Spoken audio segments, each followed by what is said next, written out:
Conductor ही क्या होता है, कैपेसिटर होता है। बट मैं जैसा बताया था कि कैपेसिटर तीन टाइप के वैसे हम देखने वाले हैं, जो चार्ज को स्टोर करने के लिए यूज होते हैं क्योंकि उनका शेप और साइज वैसा होता है, तो उसको छोड़ के बाकी का हम कंडक्टर ही नाम देंगे। लेकिन अगर कोई उसको कैपेसिटर बोलता है तो वो गलत नहीं होगा, ठीक है। अब उसमें से भी एक isolated capacitor, sorry isolated spherical conductor अगर होता था जिसका चार्ज Q होता था और जिसका रेडियस R होता था, तो उसकी कैपेसिटी की वैल्यू कितनी होती थी, 4 pi epsilon not into R, ठीक है। दूसरा, किसी भी कंडक्टर के लिए C का फॉर्मूला Q/V था या Q इक्वल टू क्या था, C into V था। यहां तक किसी को डाउट था बच्चे, जल्दी बोलो, जल्दी जल्दी।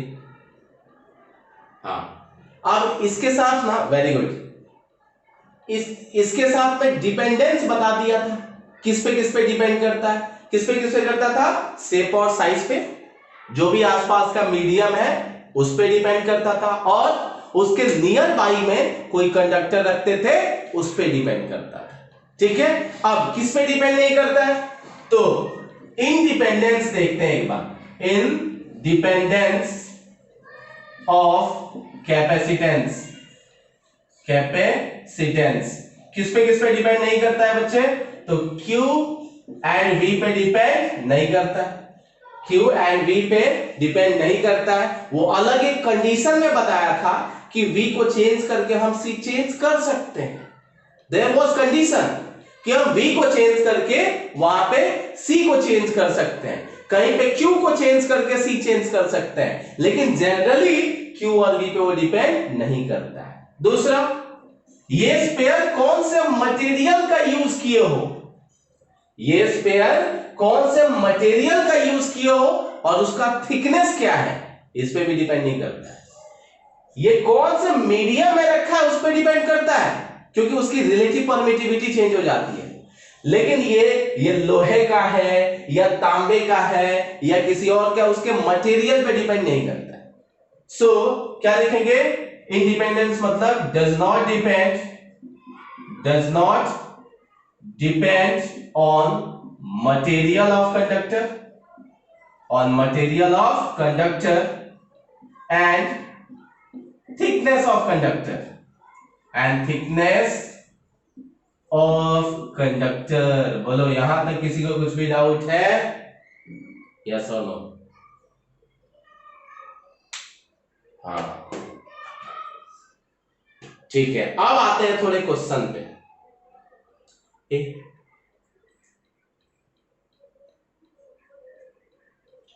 शेप हुआ तो पगले, शेप हुआ तो शेप और साइज पे तो डिपेंड करता है, पहले ही बताया था ना, शेप और साइज पे डिपेंड करता है। रेडियस अलग रखोगे तो थिकनेस ऐसा, ये स्फीयर है, कंडक्टर है, और देख ये ऐसा है, क्या फर्क पड़ता है, चार्ज कहां पे, सरफेस पे, इसका थिकनेस ले लो, इसमें थिकनेस नहीं दिया है, इसमें थिकनेस ले लो, क्या फर्क पड़ता है, चार्ज तो सरफेस पे है ना, आउटर रेडियस काउंट होगा ना, तो उसके थिकनेस पे डिपेंड किया क्या, बोलो।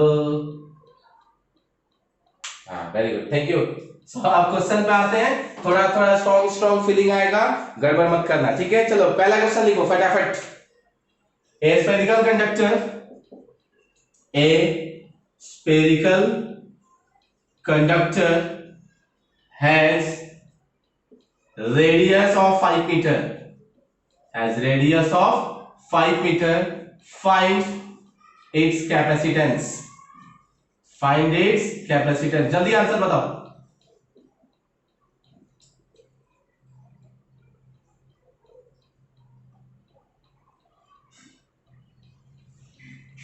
हाँ बोलो।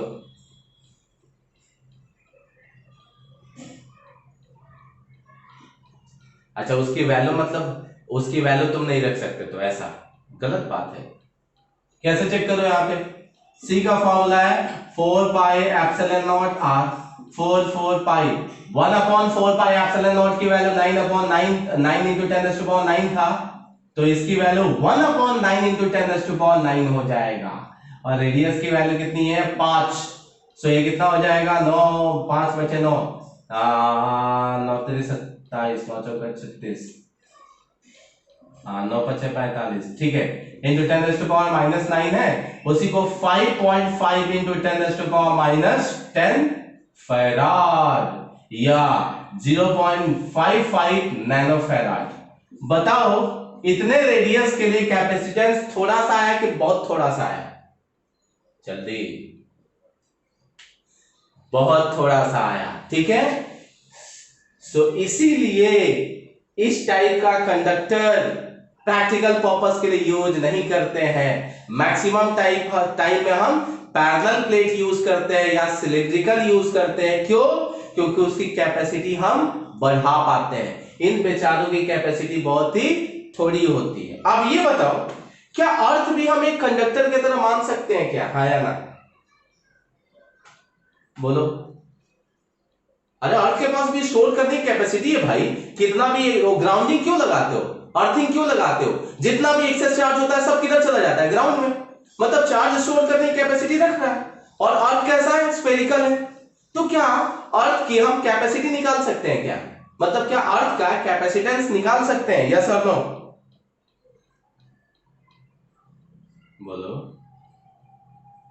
अरे अर्थ का कैपेसिटेंस निकाल सकते हैं क्या? तो बताओ कितना है? तो दूसरा क्वेश्चन यही है, फाइंड, अब निकालो फिर, फाइंड कैपेसिटेंस ऑफ अर्थ। अर्थ का रेडियस दे देता हूं, तुम लोगों को याद नहीं होगा, 6400 किलोमीटर।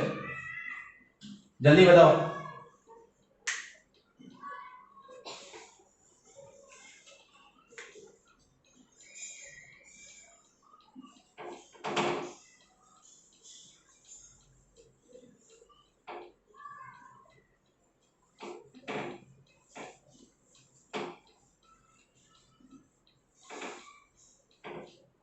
आया बच्चे?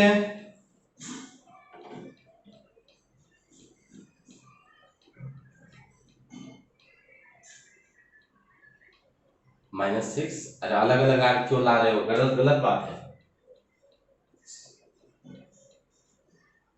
ठीक है, मैं देख लेता हूँ। 1/9 इंटू 10⁻⁹।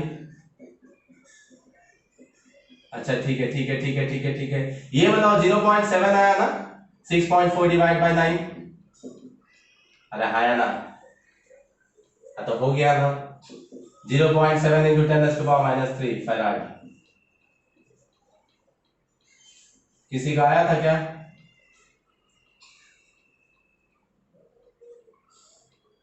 आया था तो वेरी गुड, वेरी गुड, तब गड़बड़ नहीं की। और तो आगे बढ़ा जाए बच्चे, सबको आया?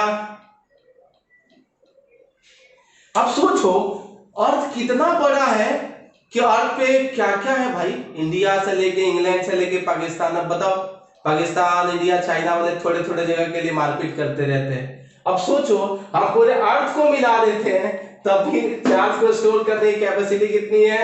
0.7 इंटू 10⁻³ फैराड। इसका मतलब एक आइसोलेटेड स्फीयर जनरली हम प्रैक्टिकल पर्पस के लिए नहीं यूज करते हैं, इसीलिए मैंने इसको कैपेसिटर के टाइप से अलग रखा है। हाँ बोलो बोलो बोलो। हाँ हाँ, ना ना ना ना, इसकी कैपेसिटी इतनी है, इसका मतलब क्या क्या पता चलता है भाई? एक कूलम चार्ज में पता है कितने इलेक्ट्रॉन्स होते हैं? एक कूलम चार्ज में बहुत सारे इलेक्ट्रॉन्स होते हैं ना। तो ये कैपेसिटी अगर इतनी है तो तुमको क्या लग रहा है इतने कैपेसिटी में बस थोड़ा सा चार्ज रखे है क्या? इतने कैपेसिटी में भी वो बहुत सारा चार्ज रख सकता है। मैंने क्या बताया था कि जब भी प्रैक्टिकल पर्पस के लिए जो भी हम यूज करते हैं, इनफैक्ट पैरेलल प्लेट कैपेसिटर जो यूज करते हैं वो सब माइक्रोफैराड, नैनोफैराड, पिकोफैराड में यूज करते हैं। प्रैक्टिकल पर्पस के लिए जो यूज करते हैं ना वो नैनो पिकोफैराड में होता है। चलो ये तो मिली फैराड में है, ठीक है? तो ऐसा नहीं कि इसकी कैपेसिटी कम है, ठीक है? अरे हाँ बोलो। बकरे नेटवर्क चला गया। मैं बोल रहा हूं कि जो पैरेलल प्लेट कैपेसिटर या सिलिंड्रिकल कैपेसिटर जो हम यूज करते हैं ना डोमेस्टिक पर्पस के लिए, टीवी में देखोगे उसके चिप में भी होता है, मोबाइल में होता है, लैपटॉप में होता है, हर जगह होता है इलेक्ट्रॉनिक्स में, वो सब पिकोफैराड वाले होते हैं। नैनो पिकोफैराड मतलब 10⁻⁻12 वाले होते हैं। ये तो 10⁻³ वाला है, इसका मतलब उसके कंपेयर में इसकी कैपेसिटी बहुत ज्यादा है, ठीक है। हाँ, सो एग्जैक्टली इसकी कैपेसिटी ज्यादा है, लेकिन इसके लिए कितना रेडियस की जरूरत पड़ी, 6400 किलोमीटर की जरूरत पड़ी, ठीक है। हम पैरेलल प्लेट में थोड़ा कम डिस्टेंस रख के भी ना हम कैपेसिटेंस को मिली माइक्रो तक लेके जा पाते हैं, ठीक है। ये मैं समझाना चाहता था। किसी को डाउट है यहां तक? बोलो। चलो अब आते हैं इंपॉर्टेंट डेरिवेशंस पे, ठीक है। Derivation is that potential energy of A spherical conductor, potential energy of A spherical conductor, और उसी को कैपेसिटर के लिए भी यही पोटेंशियल एनर्जी बच्चे यूज होगा, ठीक है। क्योंकि आगे चल के कंडक्टर को ही हम रिप्लेस करने वाले हैं, किससे? कैपेसिटर के नाम से। सो ये डेराइव कर रहा हूं मैं स्फेरिकल कंडक्टर के लिए, लेकिन वो वैलिड किसके रहेगा, लिए रहेगा बच्चे? कैपेसिटर के लिए भी वैलिड रहेगा, ठीक है। यस और नो? अब ये डेरिवेशन जो मैं करा रहा हूं ना, हाँ वेरी गुड, ये पोटेंशियल एनर्जी का जो डेरिवेशन है ये 2 बार मैं कराऊंगा। एक बार स्फेरिकल कंडक्टर के लिए करा रहा हूं और बाद में मैं पैरेलल प्लेट कैपेसिटर के लिए कराऊंगा, और दोनों बार आंसर सेम ही आएगा, वरी नहीं करना है, दोनों बार आंसर सेम आएगा, ठीक है। सो चेक करो कैसे कर रहे हैं। ये एक लिया स्फीयर, क्या लिया बच्चे? स्फीयर, जिसका रेडियस है r, जिसका रेडियस है r। अब इस पे हमें चार्ज देना है, मतलब इस स्फीयर को, ये कंडक्टर है, कंडक्टर है, इस स्फीयर को हमें चार्ज करना है। तो क्या चार्ज को एक ही साथ उठा के रख देंगे या धीरे धीरे लाके रखेंगे? जल्दी बोलो, जल्दी बोलो। धीरे थोड़ा थोड़ा थोड़ा थोड़ा थोड़ा लाके रखेंगे। और ये बताओ चार्ज को लाते कहां से? क्या रेफरेंस पॉइंट है, हम कहां से लाते हैं? इन्फिनिटी से। तो अपने से दूर का पॉइंट ले लिया इन्फिनिटी, और यहां से चार्ज आ रहा है। अब यहां से चार्ज पहले 1 आया, 2 आया, 3 आया, 4 आया, आते जा रहा है, आते जा रहा है, आते जा रहा है, आते जा रहा है, आते जा रहा है, ठीक है। अब सुनना ध्यान से। अब जब एक चार्ज पहले आया, मिटा देता हूं मैं, जब एक चार्ज आया, ठीक है, तब जैसे यहां पे एक चार्ज आया तो क्या इसके पास पोटेंशियल आया? यस और नो? आया, वेरी गुड। अब जैसे इसके पास पोटेंशियल आया ना, ध्यान से सुनना, अभी तक इसके पास एनर्जी 0 है, जैसे चार्ज आया पोटेंशियल आया। अब इसके बाद जो दूसरा चार्ज लेके आओगे, इसके बाद जो दूसरा चार्ज लेके आओगे, अब बोलो ये अपोज करेगा कि नहीं करेगा? करेगा। इसका मतलब हमें काम करना पड़ेगा, इसका मतलब हमें क्या करना पड़ेगा? काम करना पड़ेगा। इसका मतलब एक्सटर्नल फोर्स लगाना पड़ेगा, इसका मतलब वर्क डन करना पड़ेगा। और कैसे करना पड़ेगा? Due to external force. मतलब हम बिना काम किए तो चार्ज नहीं कर सकते हैं उसको। इसका मतलब लाएंगे, अब चार्ज होगा। तो एक चार्ज से जैसे 2 चार्ज हुआ, अब दोनों मिलकर अपोज करेंगे तो और ज्यादा काम करना पड़ेगा। 2 से जैसे तीसरा चार्ज आया तो तीसरे अपोज करेंगे, और काम करना पड़ेगा। तो भाई इसके पास एनर्जी कहां से आती है? तुम काम करके ला रहे हो, वही एनर्जी तो स्टोर हो रही है उसमें। तो ऐसे करते करते करते चार्ज बढ़ाते गए, काम बढ़ते गया, काम बढ़ते गया तो एनर्जी भी बढ़ते गई। अब क्या किया हमने कि हर बार देखा, सुनाई दे रही है क्या बच्चे मेरी आवाज? हाँ, अच्छा, जिसको भी क्लियर नहीं आ रही है उसके नेट की प्रॉब्लम है, मैं अलग से रिकॉर्ड कर रहा हूं वीडियो, मैं भेज दूंगा, चेक करो इधर। सो हो ये रहा है कि हर बार काम सेम नहीं करना पड़ रहा है। इनिशियल में थोड़ा काम करना पड़ा, बाद में थोड़ा और चार्ज आ गया तो ज्यादा काम करना पड़ा, थोड़ा और चार्ज आ गया और ज्यादा काम करना पड़ा, थोड़ा और चार्ज आया और ज्यादा काम करना पड़ा। मतलब वर्क की वैल्यू कांस्टेंट नहीं है, वर्क की वैल्यू वेरिएबल है। वर्क की वैल्यू क्या है? वेरिएबल है। यहां तक डाउट है बच्चे?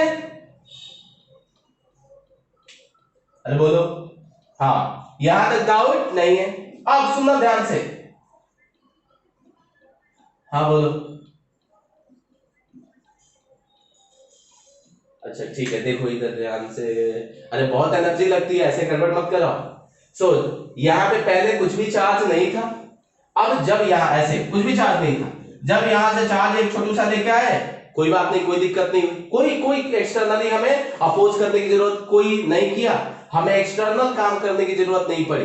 ये चार्ज घूमते घूमते घूमते घूमते घूमते घूमते आ गया, कैसे भी आ गया। अब इसके बाद जो दूसरा चार्ज लेके आओगे ना इसके पास, तो ये अपोज करेगा इसको। इसका मतलब तुमको क्या करना पड़ेगा, वर्क करना पड़ेगा। कैसे करना पड़ेगा, तो एक्सटर्नली करना पड़ेगा। अब इलेक्ट्रिक फोर्स थोड़ी यहाँ पे लेके आ रहा है, हम काम करके लेके आ रहे हैं।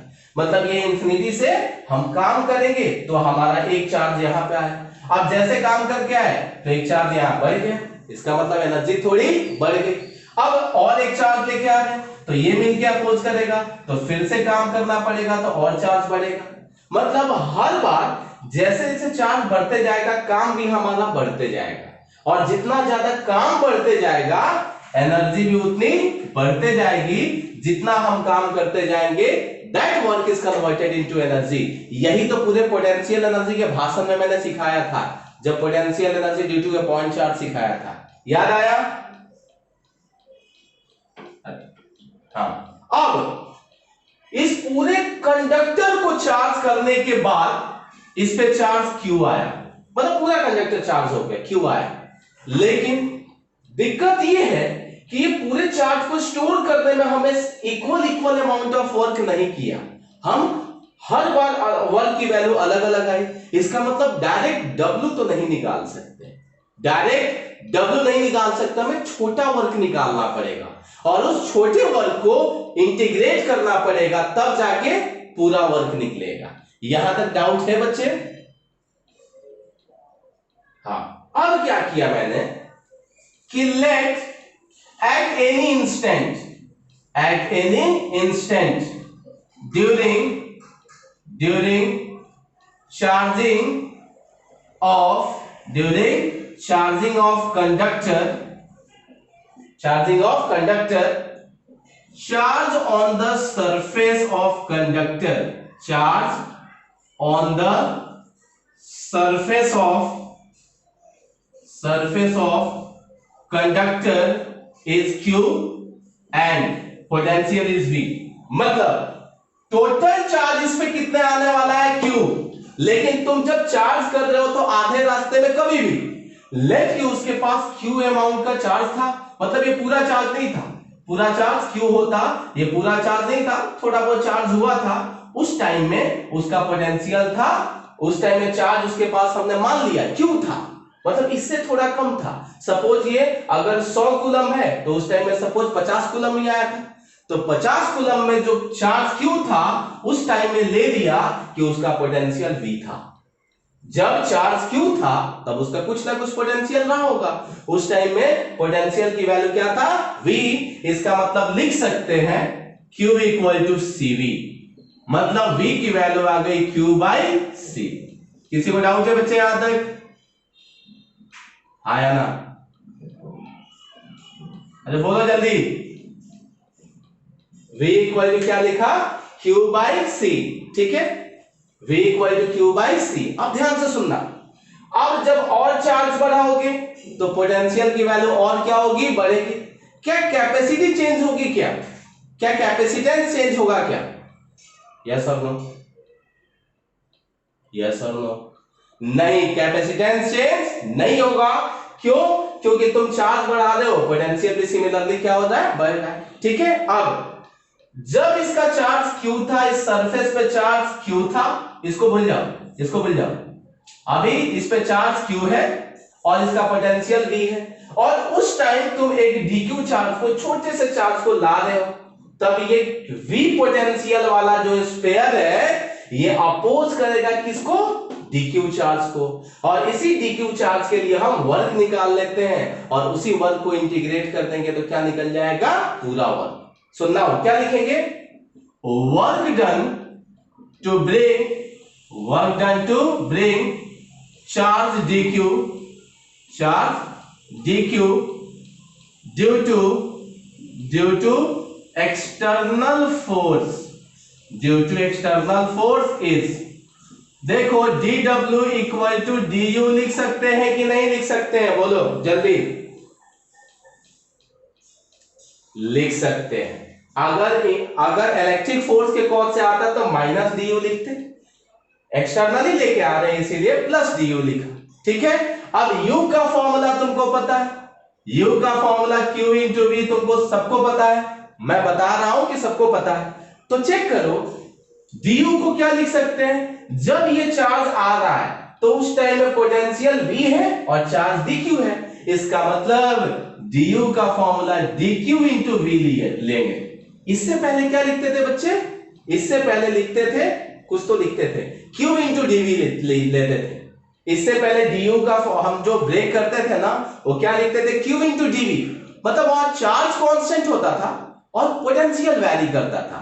यहां पे मैंने क्या किया है, पोटेंशियल को कांस्टेंट रखा, मतलब इस पर्टिकुलर टाइम पे, उस टाइम में पोटेंशियल भी है और चार्ज क्या आ रहा है dq, इसका मतलब du इक्वल टू क्या हो गया, dq इंटू v। किसी को डाउट है, यस और नो? सो फाइनली पता चला du equal to dq into v। अब क्या dq वेरिएबल है कि नहीं है, जल्दी बोलो, dq वेरिएबल है कि कांस्टेंट है? वेरिएबल है, वेरिएबल है। अरे यही dq तो 0 से लेके q तक जा रहा है, कैपिटल Q तक। बताओ v कांस्टेंट है कि वेरिएबल है? मारूंगा पकड़ के अभी, बस गड़बड़ करते हो। ये बताओ, ये चार्ज अभी रास्ते में क्या कोई चार्ज लिया है ना? अरे तो पक इस चीज में कांस्टेंट है। आप तो पूरे के लिए इंटीग्रेट करने वाले हो ना, जब इंटीग्रेट करने वाले हो तो चेक करना पड़ेगा ना दोनों कांस्टेंट है कि वेरिएबल है। तो पता चला ये वेरिएबल है और ये भी बढ़ेगा, जब चार्ज बढ़ेगा तो v भी बढ़ेगा, मतलब पोटेंशियल भी बढ़ते जाएगा बढ़ते जाएगा बढ़ते जाएगा। इसका मतलब हम इंटीग्रेट नहीं कर सकते हैं, क्योंकि कितने वेरिएबल आ गए, 2।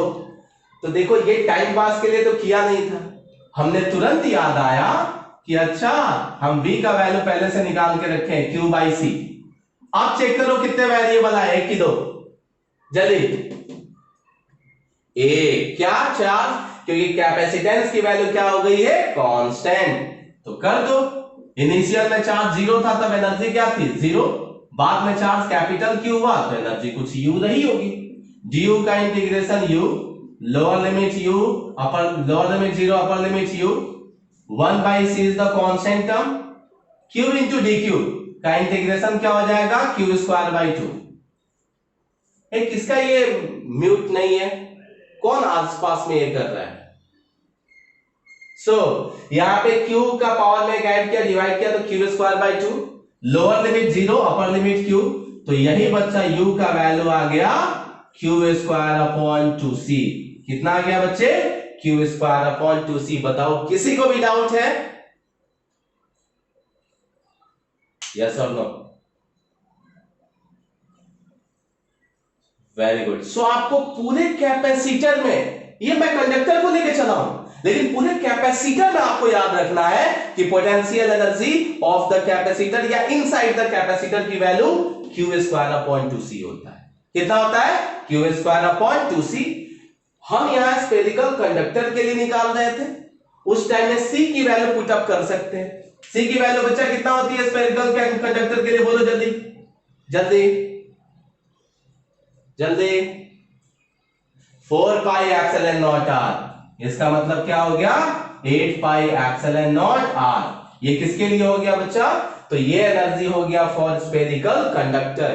बट मेन फॉर्मूला तुमको यही याद रखना है कि energy equal to q square upon 2c। यहां फिट करो, energy equal to q square upon 2c, q square upon 2c, क्योंकि ये बहुत जगह ये पूरे फॉर्मूला है, आपको याद रखना बहुत जरूरी है, इसीलिए यहां पे फिट करो बार बार। Energy equal to q square upon 2c।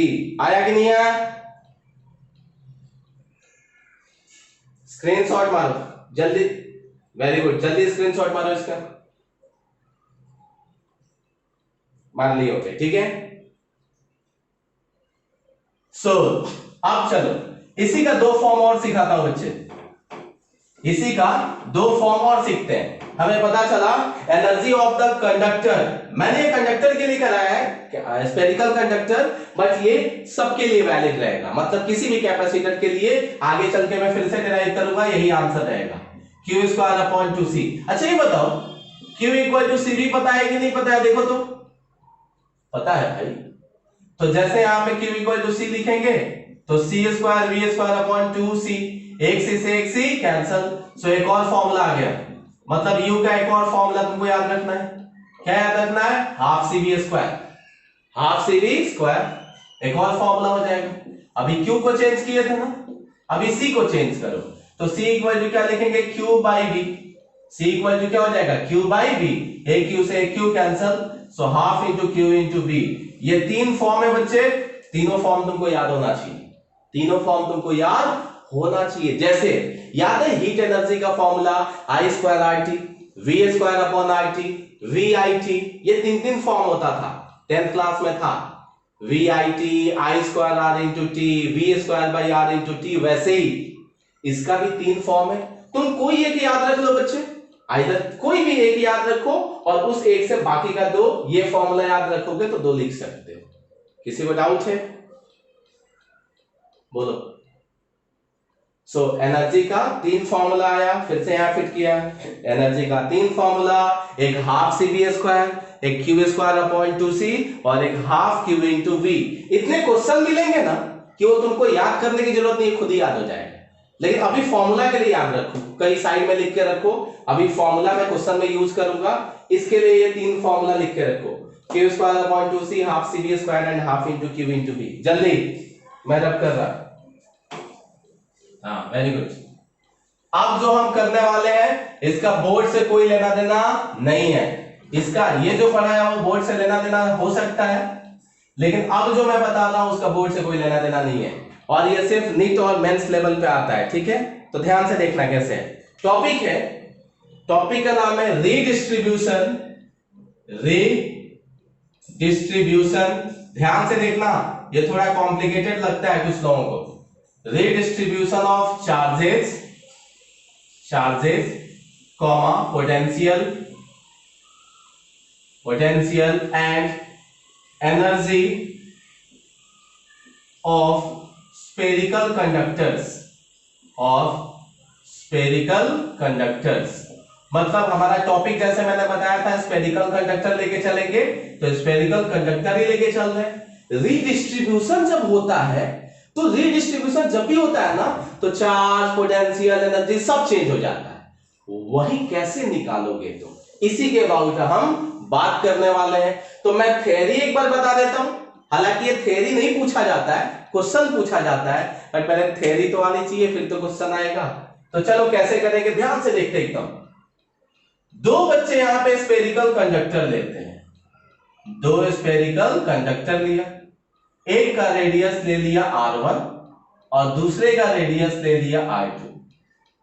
एक पे चार्ज ले लिया q1, तो कुछ ना कुछ पोटेंशियल भी होगा v1, जब चार्ज है तो पोटेंशियल भी होगा। इसका चार्ज q1, इसका पोटेंशियल v1। इस पे चार्ज ले लिया q2 और इसका पोटेंशियल ले लिया v2। जब स्फेरिकल है, कंडक्टर है, तो कैपेसिटेंस भी होगा C1 और इसका कैपेसिटेंस क्या होगा? C2। किसी को डाउट है? Very good, very good. आप सुनो ध्यान से, मैंने चार्ज यहाँ प्लस प्लस नहीं दिखा है क्योंकि चार्ज प्लस माइनस कुछ भी हो सकता है, ठीक है? मैंने Q1 Q2 दिखा है क्योंकि आप समझदार हो गए हो। इस पे चार्ज Q1 है, उस पे Q2 है। सिमिलरली Q1 के कौन से यहाँ पोटेंशियल V1 है, यहाँ V2 है। अब स्पेयर है, रेडियस है, तो कुछ कैपेसिटी भी होगी, उसके अकॉर्डिंग कैपेसिटेंस C1, इसका कैपेसिटेंस C2। अब क्या किया, ध्यान से देखो। अब इसके बीच में एक कंडक्टिंग वायर लगा दिया, इस वायर का नाम क्या है? ये वायर हो गया कंडक्टिंग वायर। बताओ क्या होगा, जल्दी बोलो। हाँ सही है, चार्ज फ्लो करेगा from high potential to low potential. अब सुनो, हमें तो पता ही नहीं है कौन सा हाई और कौन सा लो है, कोई बात नहीं, क्या फर्क पड़ता है, हमें कौन सा देखना है इधर कि किधर से किधर जा रहा है। लेकिन इतना पता चला कि जब चार्ज का फ्लो होगा, अब किधर से भी किधर हो सकता है, मैं दोनों दिखा देता हूं, किधर से भी, या एक ही दिखाऊं। सपोज कि ये अगर ज्यादा रहेगा तो उधर जाएगा, वो ज्यादा रहेगा तो इधर आएगा, इसमें कोई हमारा रॉकेट साइंस नहीं करने वाले। अब जब रीडिस्ट्रीब्यूशन होगा तो सपोज इससे इसमें चला गया या इससे इसमें चला गया, क्या चार्ज Q1 ही रहा कि Q1 डैश हो गया? जल्दी बोलो। और इस पे क्या हो गया? Q2 dash. इस पे Q2 डैश। अब बताओ पोटेंशियल सेम रहा कि अलग हो गया? जल्दी, चेंज हो गया, ये V1 डैश और ये V2 डैश, ठीक है। क्या रेडियस सेम रहा? जल्दी बोलो। आंसर है हाँ, R1 और है R2। तो क्या बोलो, कैपेसिटेंस भी सेम रहा? आंसर है हाँ, कैपेसिटेंस अभी भी क्या रहा? सेम। मतलब ये C1 और ये C2। अब एक क्वेश्चन बताओ कि ये चार्ज एक कंडक्टर से दूसरे कंडक्टर में कब तक जाएगा? क्या क्या क्या क्या इक्वल? हाँ, तब तक फ्लो होगा जब तक पोटेंशियल सेम नहीं हो जाए। याद करो, ये पानी का फ्लो बताया था। एक ग्लास है और एक बकेट है, इसमें 5 लीटर है और इसमें 1 लीटर है। जब पानी का ये पाइप डालेंगे तो किधर से किधर जाता है? अच्छे, ज्यादा हाइट, मतलब ज्यादा pressure to low pressure. Question है कब तक जाता है? तो तब तक जाता है जब तक दोनों का लेवल सेम ना हो जाए। हमें कोई लेना देना नहीं है कि उसमें पानी कितना है, तब तक जाएगा जब तक प्रेशर सेम नहीं हो जाए। हम ये नहीं बोल सकते कि तब तक जाएगा जब तक पानी सेम हो जाए। अरे पानी तो वैसे भी सेम नहीं होने वाला, उसके पास कम होगा, उसके पास ज्यादा होगा। लेकिन अगर दोनों आइडेंटिकल होते, अगर ये दोनों आइडेंटिकल होते, तब हम बोल सकते थे कि तब तक जाता जब तक पोटेंशियल तो सेम है ही, तब तक जाता जब तक वाटर भी इक्वल नहीं हो जाता। मतलब उस टाइम में प्रेशर भी इक्वल होता और वाटर भी इक्वल होता, तब जब ये दोनों आइडेंटिकल होते। आइडेंटिकल जब नहीं है तब हम सिर्फ ये बोल सकते हैं कि तब तक फ्लो होगा जब तक दोनों का प्रेशर सेम नहीं हो जाए। वैसे ही क्या ये दोनों आइडेंटिकल है? आंसर है नहीं। मैं R1 लिया हूं, यहां पे R2 लिया हूं, इसका मतलब मैंने अलग अलग लिया है। तो इसके अकॉर्डिंग हम नहीं बोल सकते हैं कि तब तक जब तक चार्ज सेम हो जाए। हम बोलेंगे तब तक जब तक पोटेंशियल सेम नहीं हो जाए।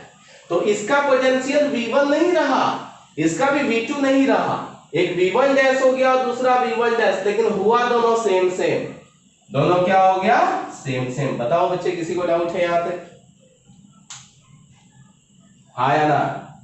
अब ध्यान से सुनना। हमें पता चला कि जब रीडिस्ट्रीब्यूशन हुआ, that process is called redistribution. Charge भी चेंज हो गया, पोटेंशियल भी चेंज हो गया। तो देखो, दो चीजें पता चली कैसे चेंज हुई। चार्ज भी पता चला और पोटेंशियल भी पता चला कि चेंज हुआ। वही हमें फाइंड करना है। चार्ज भी निकालना है, पोटेंशियल भी निकालना है। और तीसरा है बच्चे पोटेंशियल एनर्जी। तो कॉमन सेंस है, पोटेंशियल एनर्जी कैसे चेंज हुआ? हमने तो सीखा है energy is neither be created not be destroyed. ठीक है। हुआ क्या? एनर्जी क्यों चेंज हुआ? क्योंकि भाई जब इधर से उधर गया होगा तो कुछ ना कुछ काम हुआ होगा कि नहीं हुआ होगा। इसका मतलब एनर्जी का लॉस 100% हुआ होगा। इधर से जब काम करके गया होगा तो एनर्जी खर्च किया होगा। अब वो खर्च चाहे हीट के फॉर्म में किया हो या किसी के भी फॉर्म में। हाँ बच्चे, मैं ये बता रहा था कि चार्ज चेंज हुआ, पोटेंशियल भी चेंज हुआ, और क्या चेंज होगा? पोटेंशियल एनर्जी भी चेंज होगा। क्यों? क्योंकि जब चार्ज का रीडिस्ट्रीब्यूशन होगा ना, तब चार्ज एक जगह से जब दूसरे जगह जाएगा तो उस टाइम में काम करके जाएगा, और वो काम इस वायर में चाहे हीट एनर्जी के फॉर्म में डेवलप्ड हो या किसी और फॉर्म में डेवलप्ड हो, बट वो एनर्जी का लॉस होगा। तो ये बताओ, पहले वाले में ज्यादा एनर्जी होगी या दूसरे वाले में ज्यादा एनर्जी होगी? जल्दी बोलो। नहीं रे, कैसे सेम होगी? मैं बोल रहा हूं कि लॉस होगा। जब यहां से चार्ज उठ के जाएगा तो काम होगा कि नहीं होगा? होगा ना। तो इसका मतलब पहले वाले में ज्यादा, दूसरे वाले में कम, इसका मतलब लॉस ऑफ एनर्जी होगा। और यही लॉस ऑफ एनर्जी तुमको फाइंड आउट करने के लिए पूछा जाता है कि what is the loss of energy during redistribution. तो मैं सिर्फ ये बताया कि एग्जैक्टली रीडिस्ट्रीब्यूशन में एनर्जी लॉस क्यों हुआ, क्योंकि चार्ज जब उठ के गया तो काम भी तो किया। काम किया तो एनर्जी हम थोड़ी इसमें स्टोर हुआ, वो तो काम किया तो इसमें काम किया। तो ये वायर में रेजिस्टेंस के थ्रू जो वर्क हुआ वो हीट एनर्जी में कन्वर्ट हो गया, वो यहां तक पहुंचा नहीं। इसका मतलब इनिशियल एनर्जी और फाइनल एनर्जी सेम नहीं होगी, इसीलिए यहां पे लॉस ऑफ एनर्जी, ये जो एनर्जी है ना, यहां पे लॉस ऑफ एनर्जी निकालने के लिए पूछा जाता है। यहां तक कोई डाउट है बच्चे? अब एक शॉर्टकट, वेरी गुड, एक शॉर्टकट याद करो। सीरीज और पैरेलल 10th क्लास में थोड़ा थोड़ा याद करो। सीरीज में करंट सेम होता था कि पोटेंशियल सेम होता था? Current same, very good. कहीं पे भी करंट सेम होता था हम उसको सीरीज मान लेते थे, मैं बता रहा हूं, पूछ नहीं रहा हूं। कहीं पे भी करंट सेम होता था वहां पे हम मान लेते थे कि ये सीरीज में है। अब बताओ पैरेलल में क्या सेम होता था? पोटेंशियल डिफरेंस, मतलब पोटेंशियल। कहीं पे भी पोटेंशियल सेम हो जाता था ना तो हम मान लेते थे भाई वो पैरेलल है। चेक करो ये दोनों कैपेसिटेंस, ये दोनों कैपेसिटेंस सीरीज में है कि पैरेलल में? जल्दी, पैरेलल में। सब गड़बड़ करते देखते हैं एक ही लाइन में, सीरीज में नहीं भाई। यहां दिखा कि पोटेंशियल की वैल्यू दोनों में क्या है? सेम है। इसका मतलब वो सीरीज कॉम्बिनेशन नहीं है, इसका मतलब वो पैरेलल कॉम्बिनेशन है। किसी को यहां तक समझ में आया? अरे आया ना? हाँ, सो इसका मतलब ये पैरेलल कॉम्बिनेशन है, ये समझ में आया। अब आगे चल के मैं सिखा दूंगा कि पैरेलल कॉम्बिनेशन के लिए C equivalent equal to C1 plus C2 होता है। अभी मैं यूज नहीं करूंगा, बट एक जगह फॉर्मूला में रिलेट कर सकूं, इसीलिए मैं समझा रहा हूं। रेजिस्टेंस में याद करो, सीरीज में R1 प्लस R2 होता था और पैरेलल में 1/R1 प्लस 1/R2 होता था। कैपेसिटर में एग्जैक्टली उल्टा हो जाता है, बस रजिस्टर से उल्टा याद रखना। तो याद करो पैरेलल में 1 होता था ना, तो यहां पे देखो सीरीज, यहां जो पैरेलल है उसमें C1 प्लस C2 हो जाता है। अभी के लिए याद रखो, बाद में मैं ये डिराइव करूंगा कि C1 प्लस C2 कहां से आया। ठीक है बच्चे? चलो अब काम करते हैं। अब हमें, हाँ बच्चा, पैरेलल इसलिए क्योंकि देखना पोटेंशियल की वैल्यू दोनों की क्या है? सेम है, इसीलिए पैरेलल है। ठीक है, अब आते हैं क्या क्या निकालना है, चेक करो। चार्ज, पोटेंशियल और एनर्जी। पहले का नहीं, बाद का। एनर्जी मतलब लॉस ऑफ एनर्जी निकालना है। चलो एक एक करके स्टार्ट करते हैं, फटाफट स्टार्ट करते हैं। चलो हमें पता है कभी भी जरूरत पड़ता तो यहाँ पे Q1 निकाल सकते थे। Q1 equal to C1 into V1 लिख सकते थे। यहाँ पे जरूरत पड़ती तो Q2 निकाल सकते थे, C2 इंटू V2 लिख सकते थे। मुझे जरूरत नहीं है, जस्ट मैं बता रहा हूं। यहाँ पे निकाल सकते थे ऐसा, ठीक है। इसका एनर्जी अगर निकालना होता तो U1 equal to half C1 V1 square लिख सकते थे। Q1 स्क्वायर अपॉन 2C1 भी लिख सकते थे। मैं एक फॉर्म लिख रहा हूं, हाफ CV स्क्वायर। इसका एनर्जी लिखना होता तो क्या लिखते बच्चे? हाफ इंटू CV स्क्वायर, मतलब 2 के फॉर्म। ठीक है, ये भी समझ में हमें आया, कोई डाउट वाली बात नहीं है। हमें एक चीज और पता चला कि अगर इसके पास Q1 चार्ज है, इसके पास Q2 चार्ज है, तो total charge Q1 plus Q2 लिख सकते हैं। अच्छी बात यह है कि अगर यहां पे charge Q equal to Q1 plus Q2 है, तो यहां पे भी charge Q equal to Q1 dash plus, नहीं यहां नहीं लिखता, अच्छा नहीं लिख रहा है, क्या लिखेंगे? Q equal to Q1 dash plus Q2 dash. मतलब चार्ज इधर से उधर गया है, चार्ज इधर से उधर गया है, अभी भी टोटल चार्ज की वैल्यू सेम है। Q1 प्लस Q2 या Q1 dash plus Q2 dash, दोनों टोटल चार्ज Q के बराबर है। किसी को प्रॉब्लम है? हाँ, इसमें किसी को डाउट नहीं है। चार्ज की वैल्यू इन दोनों का ऐड करो या उन दोनों का ऐड कर दो। ये 10 हो, 5 हो, और चाहे ये 5 हो, 10 हो, क्या फर्क पड़ता है? चार्ज की वैल्यू तो सेम ही टोटल आएगी। ठीक है, यहां तक कोई डाउट नहीं है। नाउ अभी हमें सबसे पहला काम ये Q1 डैश निकालना और ये Q2 डैश निकालना। तुमको ये सब डेटा दिया रहेगा और बोलेगा ना कि अब बताओ Q1 डैश कितना है और Q2 डैश कितना है। ये सब कुछ नहीं दिया रहेगा, दिया ऊपर वाला रहेगा और उसके अकॉर्डिंग ये नीचे वाला पूछेगा। इसका मतलब ये Q1 डैश और Q2 डैश ऊपर वाले सबके टर्म में निकालना है, इन सबके टर्म में। कैसे निकालेंगे चेक करो। हमें पता है as Q equal to CV, इसका मतलब Q1 dash equal to C1 into V1 dash लिख सकते हैं, कोई डाउट नहीं होनी चाहिए।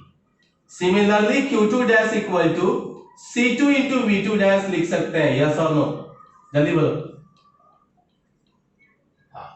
नाउ अब क्या किया, from equation 1 divided by 2, 1 divided by 2, so Q1 dash upon Q2 dash equal to C1 upon C2। किसी को प्रॉब्लम है? क्योंकि V1 डैश और V2 डैश सेम है, कैंसल हो गया। जैसे डिवाइड किया तो ये दोनों सेम है, क्या हो गया, कैंसल हो गया। ठीक है यहां तक? हाँ, अब यहां पे ध्यान से सुनना, वेरी गुड। एक टॉपिक है जिसका नाम है componendo and dividendo, componendo and dividendo. इसका नाम शायद मैंने 11th में लिया था कभी, डिविडेंडो। ये पूरे 12th में मैं बहुत जगह यूज करूंगा। कंपोनेंडो एंड डिविडेंडो में पता है क्या होता है, जो लेफ्ट हैंड साइड करते हैं वही राइट हैंड साइड करते हैं। तुमको जो करना है कर भाई, लेकिन जो लेफ्ट हैंड साइड करोगे वही राइट हैंड साइड करना है। तो देखा, हमें Q1 डैश निकालना है, तो भाई इसमें तो कुछ कर ही नहीं सकते, छोड़ दिया, क्योंकि Q1 डैश ही तो निकालना है। Q1 डैश निकल जाएगा तो Q2 डैश तो वैसे भी निकल जाएगा। Q1 डैश निकालना है, छोड़ दिया, तो C1 में भी कुछ कर नहीं सकते हो। जो LHS में करोगे वही RHS में करना है। तो LHS में तुमने कुछ नहीं किया, RHS में भी कुछ नहीं करना है।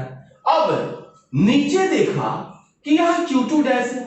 अब हमने सोचा कि अगर ऊपर और नीचे वाले को ऐड कर दें, किसको कर दें, ऊपर वाले और नीचे वाले को ऐड अगर कर दें, मतलब Q1 dash plus Q2 dash, तो तुरंत पता चल जाएगा वो Q के इक्वल टू होता है। और वो तो तुमको पहले से पता ही है भाई, Q1 प्लस Q2 ऐड करके तुमको पहले से तो Q पता ही है। इसका मतलब अगर इस दोनों को ऐड कर दें तो तुरंत हमें Q निकल जाएगा। क्या किया पता चला? तो वैसे ही हमने RHS में कर दिया। हमें जरूरत थी कि नीचे में ऊपर वाला प्लस नीचे वाला कर दे, हमने कर दिया। तो RHS में भी वही करना पड़ेगा, ऊपर वाला टर्म प्लस नीचे वाला टर्म। यही तो था कंपोनेंटो एंड डिविडेंडो। और देखो हो गया, Q1 डैश अपॉन ये Q हो गया total charge equal to C1 upon C1 plus C2। So Q1 dash की वैल्यू कितनी आ गई बच्चे? So Q into C1 upon C1 plus C2। ये आपको कुछ भी करके याद रखना है, Q1 dash equal to Q into C1 upon C1 plus C2। मैं याद करने का तरीका बताता हूं। Q1 डैश कैसे याद रखना है? Q1 dash equal to total charge लिख दो, यहां पे टोटल चार्ज लिख दो, इनटू जिसका चार्ज निकाल दे उसका कैपेसिटेंस लिख दो अपॉन दोनों का कैपेसिटेंस। मतलब Q1 dash equal to total charge Q into खुद का कैपेसिटेंस अपॉन दोनों का कैपेसिटेंस को ऐड कर दो, अपॉन दोनों के कैपेसिटेंस को ऐड कर दो। इसी को बोलते हैं बच्चा चार्ज डिवीजन फॉर्मूला। इसी को हम बोलेंगे चार्ज डिवीजन फॉर्मूला। किसी को डाउट है क्या बच्चे? यहां तक देखो तो, हाँ बोलो बोलो।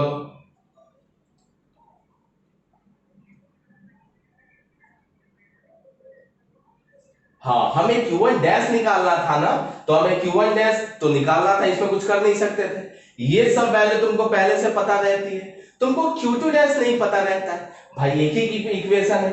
अब Q1 डैश भी नहीं पता है, Q2 डैश भी नहीं पता है, तो हमने थोड़ा सा भैया वाली बुद्धि लगाई, थोड़ा दिमाग लगाया कि अच्छा कुछ ऐसा करते हैं जिसमें इसी इक्वेशन से हम Q1 डैश निकाल पाए। तो देखा अच्छा दोनों को ऐड कर देंगे ना तो Q निकल जाएगा, मतलब Q जो लिख देंगे तो Q तो पहले से पता रहेगा, क्योंकि Q equal to Q1 plus Q2। Question में Q1 दिया रहता है, Q2 दिया रहता है, तो उसको ऐड करके हम कभी भी निकाल सकते हैं। क्या? कभी भी हम Q और Q की वैल्यू निकाल सकते हैं, इसीलिए ऐसा किया। आया? अब यहां तक समझ में आया? नाउ अब हमें ये स्फेरिकल है बच्चा, सुनो, ये आगे चल के मैं पैरेलल प्लेट कैपेसिटर कुछ भी पढ़ाऊं ये यही फॉर्मूला रहेगा, फॉर्मूला चेंज नहीं होगा। बट ये स्फेरिकल कैपेसिटर है ना, तो स्फेरिकल कैपेसिटर के लिए C का फॉर्मूला क्या था?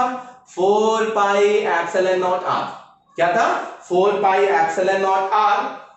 चेक करो, यहां पे C1 लिखेंगे 4 पाई एप्सिलॉन नॉट R1, यहां पे लिखेंगे 4 pi epsilon not R1 plus 4 pi epsilon not R2। Common term हो जाएगा 4 पाई एप्सिलॉन नॉट, तो बचेगा का क्या, Q into R1 upon R1 plus R2।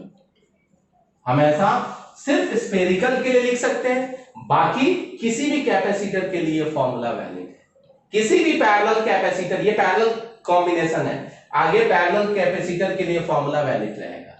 So Q1 dash equal to क्या हो गया, कैसे याद रखना है, सुनो, Q1 dash equal to total charge Q into खुद का कैपेसिटेंस C1, Q1 का capacitance C1 upon C1 plus C2। तो सोचो अगर Q2 डैश निकालना है तो Q2 डैश तो वैसे भी निकाल सकते हो, टोटल चार्ज पता है, इतना माइनस कर देना, या अगर इससे निकालना है तो कैसे लिखेंगे, टोटल चार्ज Q इंटू खुद का capacitance C2 upon C1 plus C2। Spherical है तो ऐसा लिख सकते हैं R2 upon R1 plus R2। किसी को डाउट है बच्चे? इसी को बोलते हैं charge division formula, charge division formula. आगे अभी मैं यूज नहीं करूंगा, जब मैं पैरेलल कैपेसिटर सिखाऊंगा ना तब भर भर के यूज होगा। बोर्ड वाले जो क्वेश्चन होते हैं ना, बोर्ड में जो आते हैं, टीचर लोग सिखाते हैं 10 लाइन में, इसको लगा दो 2 लाइन में बन जाता है। तो ये टीचर लोग स्कूल में नहीं सिखाते हैं, लेकिन तुम एनसीईआरटी में यूज कर सकते हो, मतलब बोर्ड में भी कर सकते हो, ठीक है। सो ये चार्ज डिवीजन फॉर्मूला। अब देखो पहले के डेटा से क्या Q1 डैश और Q2 डैश निकला कि नहीं निकला? निकला। अरे निकल गया, यही तो चाहिए था, हमें ये डेटा दिया था और उसके अकॉर्डिंग Q1 डैश और Q2 डैश निकालना था। किसी को प्रॉब्लम नहीं है? मैं रब करूं, स्क्रीनशॉट मारो, स्क्रीनशॉट मारो जल्दी। हो गया बच्चे?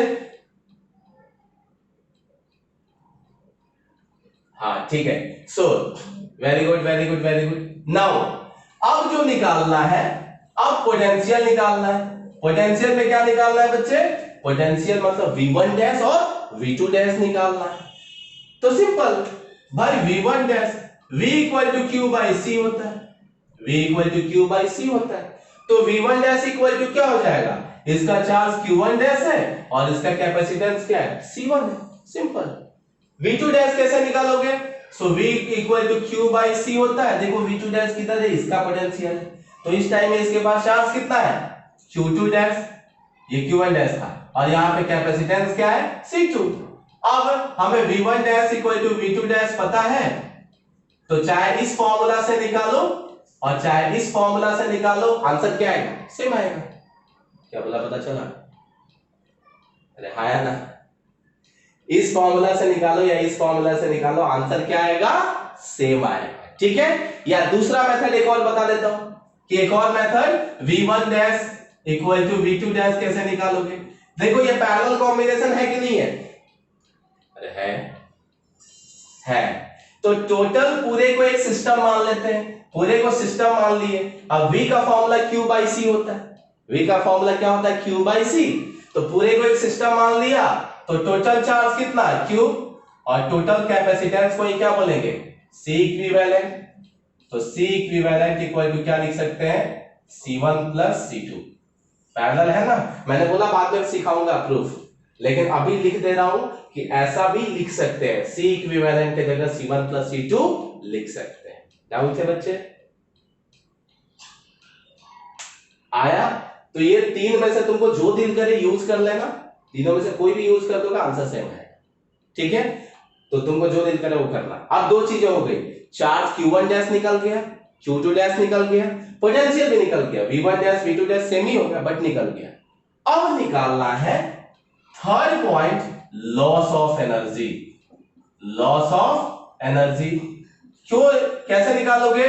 तो initial energy minus final energy, initial energy minus final energy. Check करो इनिशियल एनर्जी, एक के पास U1 था, एक के पास U2 था, तो टोटल इनिशियल एनर्जी कितनी हो गई बच्चे? सो टोटल इनिशियल एनर्जी हो गई half C1 V1 square plus half C2 V2 square. मतलब तुमको जो दिल करे वो यूज करो, Q के फॉर्म में यूज करना है तो Q के फॉर्म में यूज करो, जिसके फॉर्म में यूज करना है करो। इनिशियल एनर्जी दोनों का इंडिविजुअल निकाल के ऐड कर दिया, तो क्या हो गया, initial energy minus final energy. तो फाइनल एनर्जी भी निकाल सकते हो भाई, एक काम करो, अलग अलग सिखा देता हूं। ये तो पता है हमें ऐसे करना है। इनिशियल एनर्जी कैसे निकाल सकते हैं, तो ऐसे भी लिख सकते हैं भाई, Q1 square upon 2C1 plus Q2 square upon 2C2, या किसी को दिल करता है तो हाफ C1 V1 स्क्वायर भी लिख सकते हो plus half C2 V2 square भी लिख सकते हो। इससे क्या निकल जाएगा, क्या, initial energy total. Similarly final energy कैसे निकलेगा बच्चे, तो फाइनल का फाइनल कैसे, Q2 नहीं Q1 dash square upon 2C1 plus Q2 dash square upon 2C2, या half C1 into V1 dash square plus half C2 into V2 dash square. इसमें भी अच्छी बात है, V1 V2 सेम होता है तो कॉमन ले सकते हो, तो हाफ इंटू क्या हो जाएगा, C1 plus C2 into V dash square, मतलब V1 और V2 डैश को मैंने V डैश लिख लिया है क्योंकि दोनों की वैल्यू क्या है, सेम है। मतलब ये V1 dash and V2 dash को मैंने V डैश ले लिया, तो ऐसे भी लिख सकते हो या ऐसे भी लिख सकते हो। पूरा को अगर एक सिस्टम ले लेते हैं तो पूरे को सिस्टम लेते हैं तो टोटल चार्ज कितना है, Q, तो Q स्क्वायर बाई 2C लगा दो, तो टोटल चार्ज कितना है, Q स्क्वायर अपॉन 2, और C के जगह क्या हो जाएगा, C इक्विवेलेंट मतलब C1 प्लस C2। तो ये इतने सारे फॉर्मूला है फाइनल पोटेंशियल एनर्जी निकालने का। अब क्या करो, उसके बाद इसको वैल्यू पुट अप कर देना। जैसे इस दोनों वैल्यू को पुट अप करोगे इस यहाँ पे, तो उससे एक आंसर निकल जाएगा। अब बहुत सारे लोग इसको रट्टा मार के रखते हैं, तो एग्जैक्टली क्या होता है ना कि फॉर्मूला जब डेराइव करते हैं ना तो उसमें एक फॉर्म दिखता है। फॉर्मूला जब हम डेराइव करते हैं तो उसमें एक फॉर्म दिखता है, लोग उस फॉर्म को याद रखते हैं कि loss of energy equal to C1 into C2 V1 minus V2 का whole square upon 2 C1 plus C2, एक फॉर्म होता है। मतलब इसी को वैल्यू को पुट अप करके देखोगे ना, इसकी वैल्यू को और इसकी वैल्यू को पुट अप करके देखोगे तो एक फॉर्म वहां पे वो आता है। तो बहुत सारे लोग ना उस फॉर्म को याद रखते हैं, बट मेरा मानना ये है कि ये फॉर्मूला रट्टा मारना है तो अच्छी बात है, नहीं मारना है तो इनिशियल किसी भी मेथड से इनिशियल एनर्जी निकाल लेना और किसी भी मेथड से इनमें से फाइनल एनर्जी निकाल लेना और दोनों का डिफरेंस निकाल लेना, उससे लॉस ऑफ एनर्जी निकल जाएगा। किसी को डाउट है, बोलो। पक्का समझ में आया?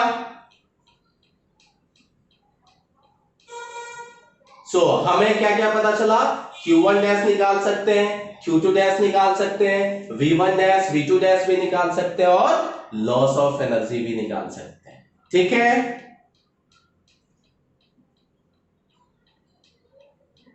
यू इनिशियल मतलब दो कंडक्टर था स्फेरिकल, इसका इंडिविजुअल एनर्जी, इसका इंडिविजुअल एनर्जी, दोनों को ऐड कर दिया तो इनिशियल निकल गया।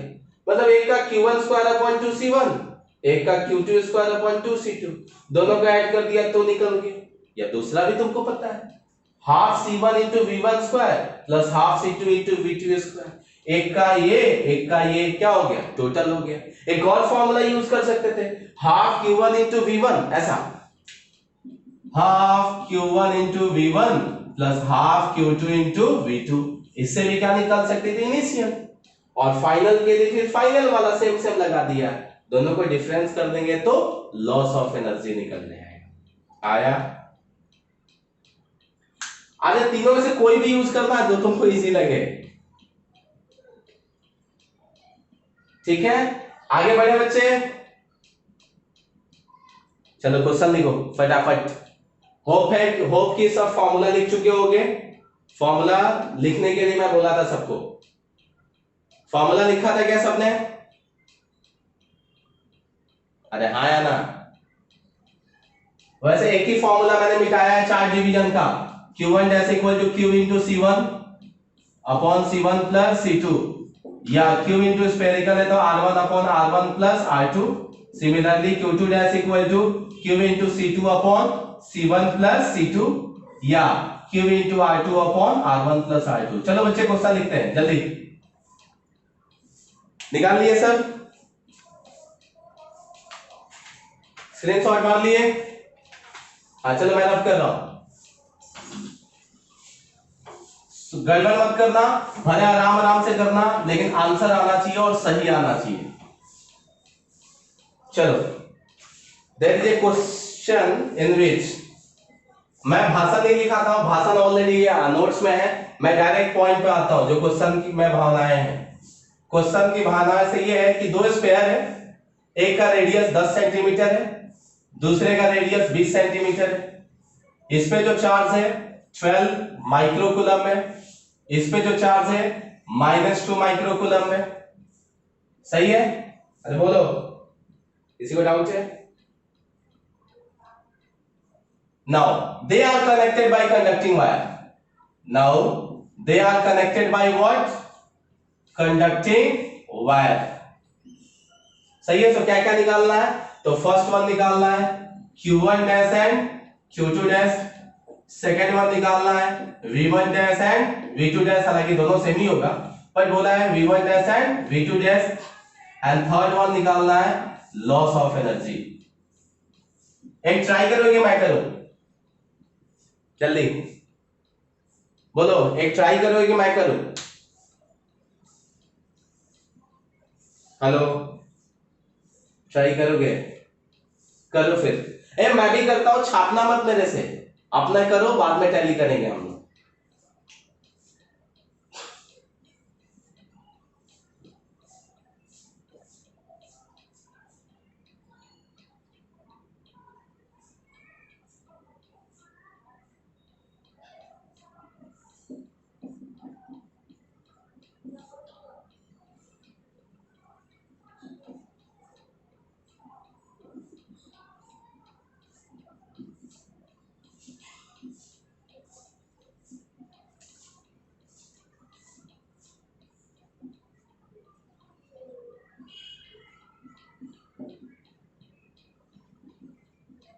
कितना कितना कितना?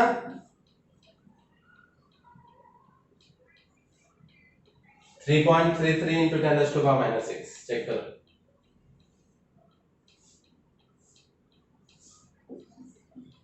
गड़बड़ मत करो, गुस्सा आएगा मुझे। अरे क्यों नहीं दिया ना? कॉमन सेंस नहीं है कि 1 + Q2 कर सकते? क्या गड़बड़ करते हो तुम लोग? बट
ये जाएगा तो 1 1 2 9 2 11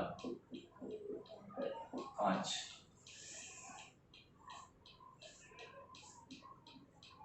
हाँ ठीक है, 3 2 5।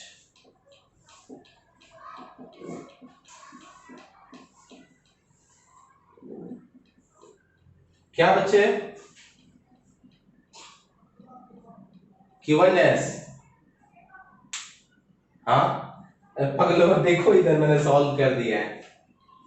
तुम ये बताओ, आ गया है, बाकी लोगों का जिसका नहीं है। अरे ये बताओ, तुम लोगों ने क्यों निकाला कि नहीं निकाला टोटल चार्ज? टोटल चार्ज कैसे निकलेगा? Q1 + Q2। तो फिर कैसे आंसर गलत आ गया? अरे V का फॉर्मूला पता है क्या होता है? राहुल बोल, V का फॉर्मूला क्या होता है?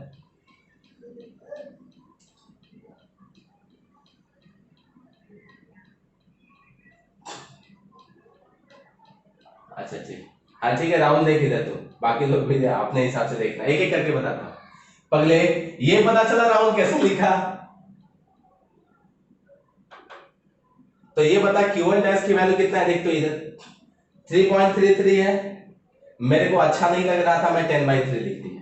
यहाँ पे 10/3 माइक्रो था ना, तो 10/3 माइक्रो की जगह 10⁻⁻6। 1/4πε0 की वैल्यू होती है 9 × 10⁻9, और R1 की वैल्यू 0.1 है, उसको 10⁻⁻1 लिख दिया, हो गया। अरे हो गया, आप क्या चाहिए, पता चला।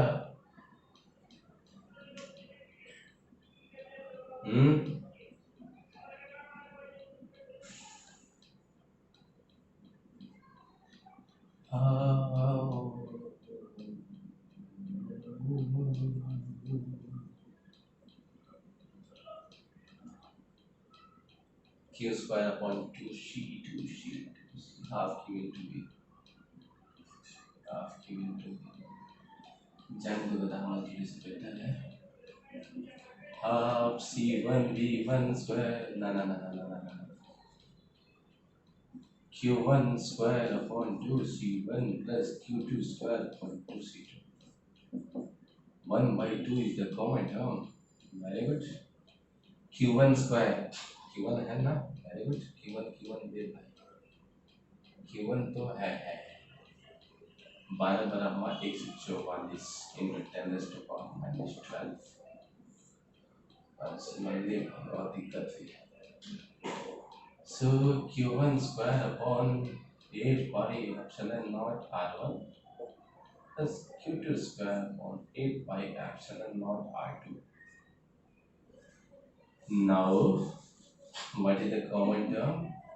So 1/4π 8πε0 ठीक है, Q1 square upon R1 plus Q2 square upon R2. So 9 into 10⁻9 divided by 2 into 10⁻⁻12 बाहर है। अब Q1 स्क्वायर 12 बराबर 144 अपॉन 0.1 प्लस -2 का स्क्वायर 2 दूना 4 अपॉन 0.2,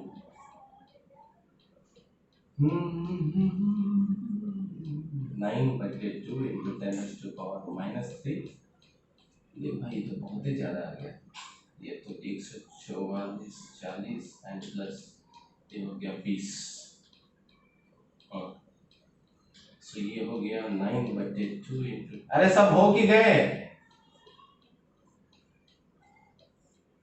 अच्छा सब हो, आज ठीक है। कैलकुलेशन देखो इधर, इनिशियल एनर्जी मैंने निकाल दिया। अरे Q1 स्क्वायर अपॉन 2C, या सुनो एक और गदामोदी से थोड़ा बचने के लिए ऐसा भी कर सकते थे, V यहीं पे निकालते, V निकाल के फिर हाफ से भी स्क्वायर के फॉर्म में भी लिख सकते थे, बट उससे फायदा नहीं होता। यही एक फॉर्म है, Q पता है पहले से, Q पता है, देखो C पता है, तो Q स्क्वायर अपॉन 2C वाला फॉर्मूला यूज कर दिया, और उससे U इनिशियल निकल गया। अब फिर क्या निकाल लोगे बच्चे, फाइनल निकाल लोगे, और दोनों को माइनस कर देना, अरे निकल जाएगा ना। अब फाइनल वाले में पता है क्या लगाना, हाफ, नहीं नहीं नहीं नहीं नहीं, ये वाला लगा देना, Q स्क्वायर अपॉन 2C, हाँ C1 प्लस C2। इससे फायदा क्या होगा, Q तो बेचारा पहले से 10 माइक्रोकूलम, इसका स्क्वायर करने में अच्छा फील होगा, और C1 प्लस C2 तो कर ही सकते हो, तो उससे क्या निकल जाएगा, लॉस ऑफ एनर्जी। लॉजिक पता चला कि नहीं चला, गड़बड़ नहीं करोगे ना इस टाइप के क्वेश्चंस में आप, है ना। आप सुनो, ये जब क्वेश्चन नीट और जेडबल में आते हैं ना, तो सब नहीं पूछते हैं, कोई एक पूछते हैं, क्योंकि सब पूछेंगे तो सोचो कितना टाइम लगेगा, तो कोई एक ही पूछते हैं और वही एक निकालना पड़ता है, ठीक है। मैक्सिमम टाइम में नहीं सब पूछे, ये भी पूछा है, ये भी पूछा है, और ये भी पूछा है, अलग अलग टाइम में अलग अलग फॉर्म पूछे हैं, लेकिन पूछा तीनों है अलग अलग टाइम पे। पता चला कि नहीं पता चला। सो अभी तक के लेक्चर में कोई सा भी डाउट है, अरे सब बोलो बाकी लोग।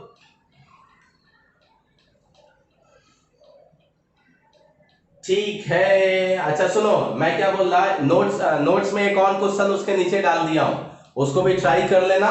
नेक्स्ट क्लास में ना हम उसको टैली करेंगे एक बार आंसर, और नेक्स्ट क्लास में और मजा आएगा, पैरेलल प्लेट कैपेसिटर स्टार्ट करेंगे, ठीक है। सो नोट्स में अभी सेंड कर देना। हाँ बोलो बोलो बोलो। थर्ड चैप्टर शुरू होगा, ज्ञानधाम वाले बहुत टेंशन मत लेना, तुम लोगों के लिए जरूरत पड़ेगी, मैं अलग से रिकॉर्ड करूंगा, ठीक है, अलग से पढ़ाना।